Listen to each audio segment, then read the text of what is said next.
Alright, so this is our first impressions of the Nescafe Dolce Gusto coffee machine. The first use is going to have us go through some steps to run cold water through it first, and then we're going to run hot water through it and then dump that water and then refill the water container. I'll show you that there's 3 grooves for the drip tray. You can put them at different levels depending on the size of your cup. Your coffee item, your coffee cups, the coffee itself are going to go in here. And this is a locking mechanism. This is not a handle to lift this device up by. So you lock that in. Your water, actually, you need to open it all up. Put it aside. Your water is a container in the back. It just pulls right off. I've filled it up already. And then you just put it back in at an angle and push it back in. And then you put your drip tray back in, put your coffee holder, and you put your locking handle back down. And that's actually ready for a cup of coffee. We just need to unlock it, open it up, and we'll see about brewing a cup here so you can hear how loud it is.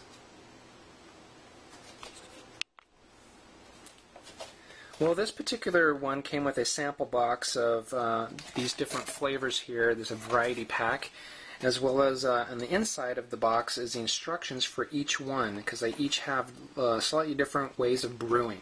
So we'll give one of these a try here. So the cartridges themselves, actually, like here's the Chocosino. There's actually 2 cartridges. One's like milk and one's the chocolate. And each of them have on them the bars. So there's 7 bars to match the bars on the size cup that you set up here. So this says to set it at 3. So this is why you only get about a half cup. Is you open the release button, put the item in, and then lock it down. And when you lock it down, it actually punctures the container so that it can create the pressure. And we will press the hot button there. Now, a couple of the reviews said do the milk first before you do the other part for those that have a 2-part process. And so we'll run this here. So this explains why when I did the initial test that even a large cup was only like half full.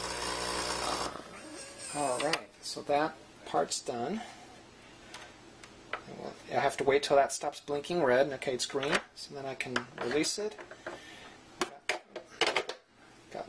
Dump that, put that one in, lock it. 3 is still set to 3. There's a sticker in there right now I haven't removed yet. And we'll do the chocolate part. The water got hot pretty fast. I'd only been letting it sit there a few minutes before I started the first video. And so when I did the hot water clean, it was already really hot. Sorry about that, phone ringing. So now it's done brewing, and I have nearly a full cup after going through that process for a cappuccino. So pretty good, pretty easy, and nice and hot. So in the manual, they have further instructions with actual pictures. So as you see, I did the Cocacino, and it shows the chocolate and the milk, and it actually gives you an estimate of, when you set it to those 3 bars, what size cup you're going to need, because you're going to get about a little over 7 ounces at the end here.